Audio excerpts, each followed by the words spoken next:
എങ്കിലും ഈ ഭാരതാംബയെ കൂടുതൽ അതിനെക്കുറിച്ച് കുറച്ച് കാര്യങ്ങൾ പറഞ്ഞതുകൊണ്ട് എങ്കിലും ഞാൻ ആ ഭാഗം വിടുന്നു.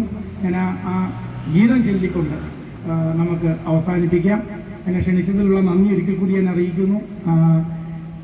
ഞാൻ പറഞ്ഞാൽ ആദ്യമായിട്ടാണ് ഇങ്ങനെയൊരു വേദി പങ്കിടുന്നതിൻ്റെതായ ചെറിയൊരു പ്രശ്നം എനിക്കുണ്ട്. കാരണം ഇതെങ്ങനെ ഇത് നിങ്ങളിലേക്ക് എത്തിക്കാൻ പറ്റുമെന്നുള്ളൊരു പ്രശ്നം എന്നെ അലട്ടിക്കൊണ്ടിരുന്നു. അല്ലാത്തൊരു കാര്യമാണെങ്കിൽ എനിക്ക് പറയുന്നതിന് ഒരു ബുദ്ധിമുട്ടില്ല, പെട്ടെന്ന് ഞാൻ പറഞ്ഞ് ക്ലിയർ ചെയ്യും. പക്ഷെ ഇങ്ങനെയൊരു സംഭവത്തിനകത്ത് വരുമ്പോൾ ഇത് ഇത്തിരി ബുദ്ധിമുട്ടായിരുന്നു. നിങ്ങളുമായിട്ട് മിങ്കിൾ ചെയ്തിരുന്ന് പറയുക എന്നുള്ളത് പ്രയാസമാണ്. എങ്കിലും എനിക്ക് പറ്റുന്ന രീതിയിൽ ഞാനത് ചെയ്തിട്ടുണ്ട്. ഞാൻ വന്നത് ഒരിക്കൽ കൂടി പറയുന്നു, നിങ്ങളോടുള്ള സ്നേഹം കൊണ്ട് തന്നെയാണ്, മറ്റൊന്നും കൊണ്ടല്ല. എന്നെ സ്നേഹിക്കുന്ന ഇതിനകത്തുള്ളത് കൊണ്ടും എന്നെ സ്നേഹത്തോടുകൂടി വരണമെന്ന് ക്ഷണിച്ചത് കൊണ്ടും തീർച്ചയായിട്ടും ഞാൻ ഇവിടെ വന്നു. അതെല്ലാം നന്ദി അറിയിക്കുന്നു. അപ്പോൾ ഒരിക്കൽ കൂടി ഞാൻ പറയുന്നു, നമ്മൾ ഭാരതാംബയുടെ മക്കളായി ഈ ഭാരതത്തിൽ ഒരുമിച്ച് ജീവിക്കുക, അധർമ്മത്തിനെതിരെ ഒന്നിച്ചു നിന്ന് പോരാടുക.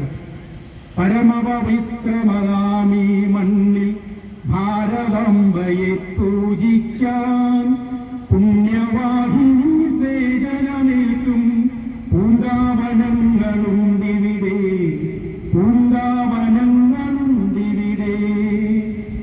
ഇലയും ഇതളും പൂവും മുട്ടും ഇറത്തെടുത്തർപ്പിച്ചീരാൻ തലകുമ്പിട്ടു തരും പൂങ്കൊമ്പുകൾ തഴച്ചു വളരുന്നുണ്ടിവിടെ, തഴച്ചു വളരുന്നുണ്ടിവിടെ. അടിമുടി സേവന വാസന വിതറി അമ്മയ്ക്കർപ്പിച്ചിടാനായി പല നിറമെങ്കിലും ഒറ്റ മനസ്സായി വിടർന്നിടുന്നു മുകുളങ്ങൾ. പല നിറമെങ്കിലും ഒറ്റ മനസ്സായി വിടർന്നിടുന്നു മുകുളങ്ങൾ. പല നിറം എന്നത് ഉദ്ദേശിക്കുന്നത് എന്റെ ഭാഷയിൽ പറഞ്ഞാൽ നമ്മൾ പല ജാതികളിൽപ്പെട്ടവരാകാം, ഭാഷകളിൽപ്പെട്ടവരാകാം, നിറങ്ങളുള്ളവരാകാം. പക്ഷേ അവിടെ നമ്മൾ ഒറ്റ മനസ്സോടുകൂടി, ഒരു മനസ്സോടുകൂടി വിടരുന്ന പൂക്കളായി നമുക്ക് മാറാം. ഒരിക്കൽ കൂടി വേദിയിൽ നിൽക്കാൻ പറ്റിയതിലുള്ള സന്തോഷം ഒരിക്കൽ കൂടി അറിയിക്കുന്നു.